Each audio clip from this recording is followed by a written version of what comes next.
बिस्मिल्लाहिर्रहमानिर्रहीम अस्सलाम वालेकुम रहमतुल्लाह। आप देख रहे हैं वेलकम मुफ्ती यूट्यूब चैनल। मैं हूं मुफ्ती बिलाल अहमद खान। जुम्मे के दिन का वजीफ़ा बेरोज़गार लोग ये अमल ज़रूर करें। आज की वीडियो ख़ास जुम्मे के हवाले से है, और अगर आप खुदा न खासा बेरोज़गार हैं या आपकी रिज़्क़ रोज़ी के अंदर मसाइल हैं तो आपने ये आसान सा अमल ज़रूर करना है। कौन सा अमल है वीडियो के अंदर शेयर करूँगा। वीडियो को लाइक, चैनल को सब्सक्राइब ज़रूर कीजिएगा। ये जुम्मे के दिन का अमल है और एक दिन एक रात का अमल है। ऐसे तमाम लोग जो रिश्ते में रुकावट या शादी में रुकावट से या नौकरी का मसला है या बेरोज़गारी से परेशान है या कर्ज़ की वजह से परेशान है, तो आप ये अमल कर सकते हैं। जुम्मे के दिन 1111 मरतबा आपने ये पढ़ना है। क्या पढ़ना है? आपकी स्क्रीन पे ऊपर आ रहा है, अल्लाहुस समद।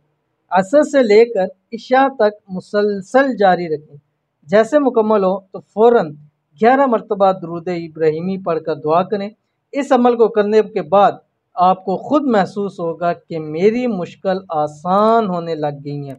यह अमल सब घर वाले भी कर सकते हैं और घर का बड़ा सरबराह भी इस अमल को कर सकता है। इंतहाई आसान अमल है, एक दिन का अमल है, जुम्मे का अमल है। ज़रूर कीजिएगा, इंशाल्लाह फ़ायदा ज़रूर होगा।